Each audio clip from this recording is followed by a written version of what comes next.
Puji Tuhan, luar biasa. Yes, yes, yes.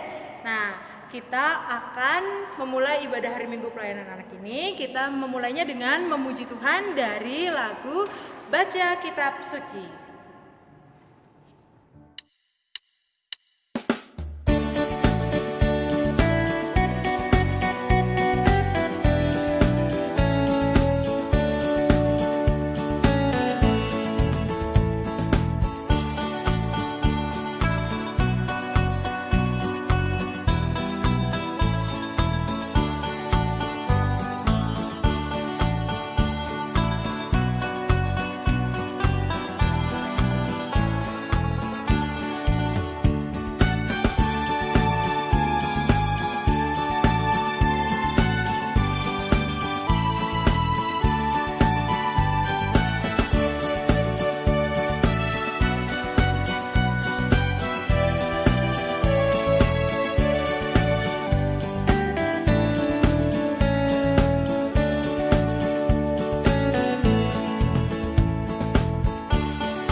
Tadi kita sudah memuji Tuhan bersama-sama. Sekarang waktunya kita untuk mendengarkan firman Tuhan yang akan dibawakan oleh Kak Erni. Oke, siapkan Alkitabnya ya.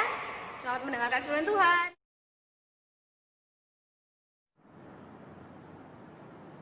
Shalom, selamat hari Minggu adik-adik. Adik-adik sudah siap untuk mendengarkan firman Tuhan. Oke, sebelum kita berdoa untuk mendengarkan firman Tuhan, adik-adik jangan lupa siapkan Alkitabnya dulu ya.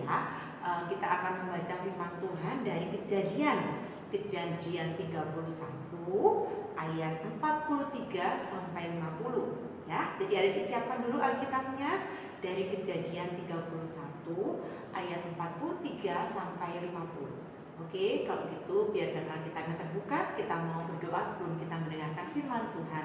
Mari kita berdoa. Tuhan Yesus, kami bersyukur untuk kesempatan yang Kau berikan saat ini. Kami boleh bersama-sama untuk kami belajar akan firman-Mu. Biarlah firman yang akan kami dengar dan kami pelajari boleh tinggal dalam hati kami. Biar Roh Kudus mampukan kami untuk kami mengerti dan melakukannya dalam kehidupan kami. Mampukan kami Tuhan sebagai anak-anak untuk kami hidup seturut kehendak-Mu. Berfirmanlah Tuhan Yesus, karena kami siap mendengarnya. Dalam nama Tuhan Yesus kami sudah berdoa dan mengucap syukur. Amin. Oke adik-adik, sekarang kita mau membaca firman Tuhan dari Kejadian 31 ayat 43 sampai 50. Kita bisa membacanya bersama-sama ya. Ayat 43. Lalu perjanjian antara Yakub dan Laban. Lalu Laban menjawab Yakub, perempuan-perempuan ini anakku dan anak-anak lelaki itu cucuku dan ternak ini ternakku. Bahkan segala yang kau lihat di sini adalah milikku. Jadi apakah yang dapat kuberbuat sekarang ini kepada anak-anakku ini atau kepada anak-anak yang dilahirkan mereka? Maka sekarang marilah kita mengikat perjanjian, aku dan engkau, supaya itu menjadi kesaksian antara aku dan engkau. Kemudian Yakub mengambil sebuah batu dan didirikannya menjadi tugu. Selanjutnya berkatalah Yakub kepada sanak saudaranya, kumpulkanlah batu. Maka mereka mengumpulkan batu dan membuat timbunan. Lalu makanlah mereka di sana di dekat timbunan itu. Laban menamai timbunan batu itu Yegar Sahadata, tetapi Yakub menamainya Galet. Lalu kata Laban, timbunan batu inilah pada hari ini menjadi kesaksian antara aku dan engkau. Itulah sebabnya timbunan itu dinamainya Galet dan juga Mispa, sebab katanya, Tuhan kiranya berjaga-jaga antara aku dan engkau apabila kita berjauhan. Jika engkau mengabaikan anak-anakku dan jika engkau mengambil istri lain di samping anak-anakku itu, ingatlah, walaupun tidak ada orang dekat kita, Allah juga yang menjadi saksi antara aku dan engkau. Nah, itu tadi firman Tuhan adik-adik ya. Nah, Kak Eri punya cerita. Tada! Kak Eri punya 2 teman, namanya si Yanto dan Yayan. Siapa? Yanto dan Yayan. Yanto dan Yayan ini, mereka ini adalah teman karib, mereka bersahabat. Kemana Yanto pergi, Yayan selalu ikut. Yayan pergi ke kiri, Yanto ikut juga pergi ke kiri. Yanto pergi ke kanan, Yayan juga ikut pergi ke kanan. Nah, teman-teman, mereka bersahabat. Si Yanto sangat mengasihi si Yayan. Yayan pun sangat mengasihi Yanto. Adik-adik, tapi suatu hari, ada teman baru. Ya, namanya si Ucok. Nah, teman baru datang. Mereka hendak berteman sama si Yanto dan si Yayan. Si Yayan senang sekali karena dia mendapat teman baru namanya si Ucok. Dia bilang sama si Yanto, Yanto, wah kita senang ya. Sekarang kita punya teman baru, Ucok. Tapi apa yang dikatakan si Yanto? Teman baru? Aku tidak mau teman baru. Kalau kamu mau teman baru, jangan berteman sama aku lagi. Adik-adik, si Yanto nggak mau lagi berteman sama si Yayan. Karena kenapa? Karena si Yayan mau berteman dengan teman yang baru, tapi si Yanto nggak mau. Apakah sikap seperti itu baik adik-adik? Gimana menurut kalian? Ya benar, itu sikap yang tidak baik sekali adik-adik ya. Harusnya kita berteman dengan siapa saja, tidak egois. Lihat, si Yanto ini tidak mau kalau si Yayan mendapat teman baru. Yanto, harusnya kamu tidak seperti itu. Pokoknya aku tidak mau berteman dengan teman yang baru. Aku tidak mau. Tapi akhirnya teman-teman, si Yayan menasihati si Yanto untuk mau menerima Ucok sebagai teman mereka. Yanto, kan kita harus mengasihi semua orang tanpa pilih-pilih. Kalau kita punya teman baru lagi namanya Ucok, kan kita jadi senang. Kita punya lebih banyak teman. Gitu ya? Iya, yuk kita bermain sama-sama yuk bersama Ucok. Oke, kalau gitu aku mau berteman dengan Ucok. Aku juga mau berteman dengan kamu dan semuanya. Aku tidak mau egois. Ada. Nah, adik-adik, kisah si Yanto sama si Yayan tadi juga mengingatkan kita akan firman Tuhan yang baru kita baca. Kisah 2 orang laki-laki antara siapa tadi? Ya, betul. Pak Laban dan Bapak Yakub. Pak Laban itu adalah bapak mertuanya Pak Yakub. Bapak mertua itu misalnya Pak Yakub menikahi seorang perempuan. Nah, perempuan itu mempunyai bapak. Nah, makanya Pak Yakub memanggilnya bapak mertua. Nah, suatu hari di firman ini diceritakan bahwa Bapak Yakub akan pergi kembali ke tanah Kanaan, tanahnya Bapak Yakub.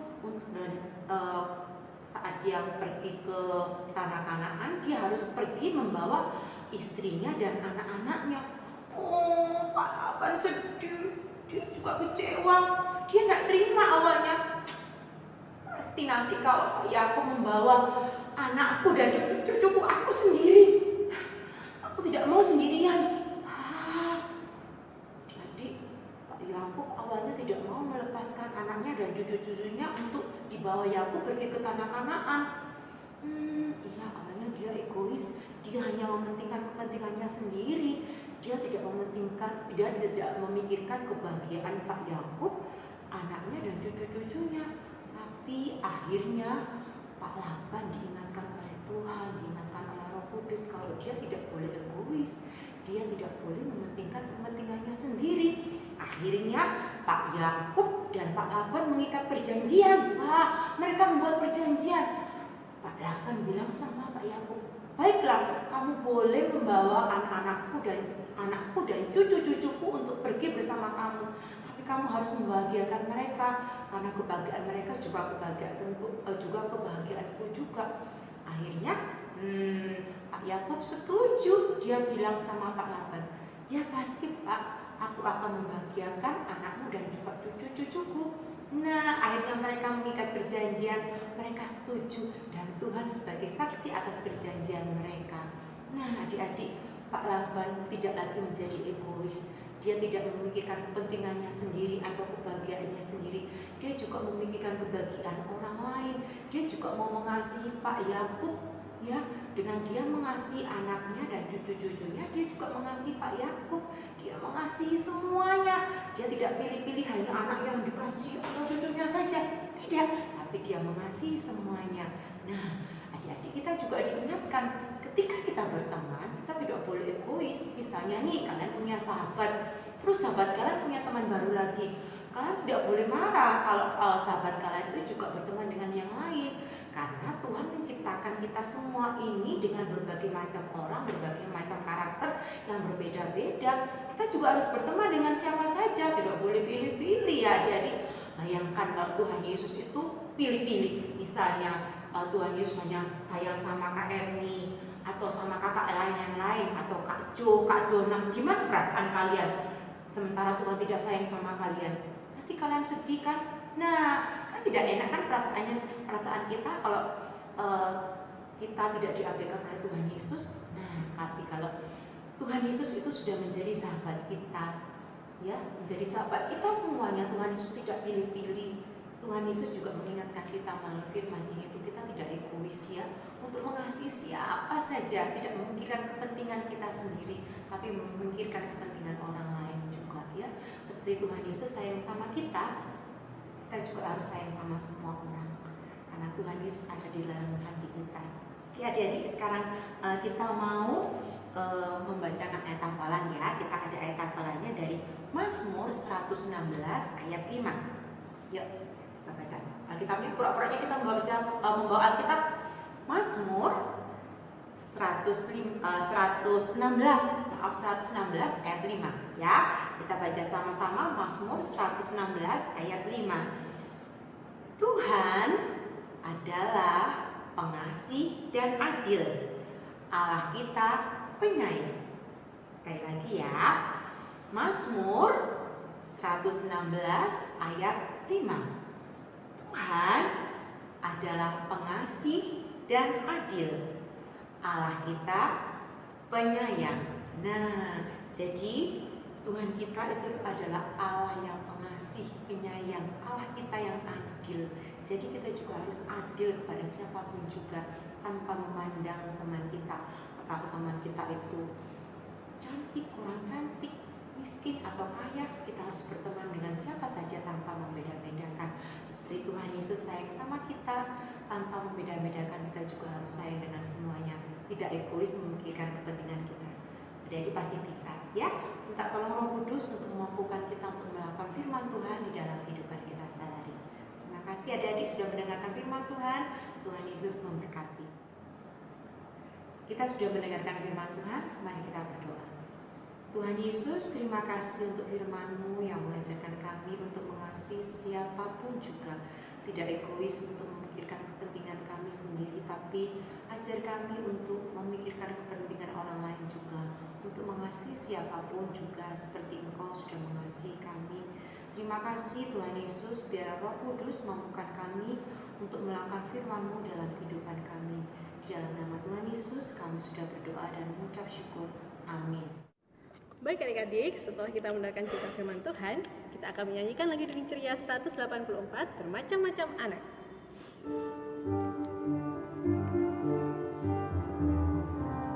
Bermacam-macam anak di seluruh dunia, ada yang sawo matang dan putih kulitnya, yang hitam atau kuning, rambutnya pun beda, tapi dalam hatinya sama semuanya. Adik-adik, kita sudah mengakhiri ibadah kita. Biarlah firman Tuhan yang sudah kita dengar boleh tinggal dalam hati kita, dan pujian yang kita sampaikan boleh menjadi persembahan yang harum untuk Tuhan. Mari kita berdoa, kita mau terima berkat Tuhan. Lipat tangan, tutup mata. Tuhan, terima kasih Engkau sudah menyertai kami dari ibadah kami dari awal sampai akhir. Biar terus Tuhan Engkau melihara kehidupan kami, menuntun kami supaya hidup kami senantiasa ada di dalam kehendak-Mu Tuhan. Kau melindungi kami, keluar masuk kami, kiranya Tuhan melihara kami, berkati orang tua kami, saudara-saudara kami, berkati siapapun yang mengasihi kami. Terima kasih Tuhan Yesus, kami mau serahkan hidup kami, biar Tuhan yang melihara kehidupan kami dari saat ini sampai selama-lamanya. Kiranya berkat anugerah Tuhan kita Yesus Kristus, pengasihan Allah Bapa, dan persekutuan dengan Roh Kudus menyertai kami semuanya dari saat ini sampai selama-lamanya.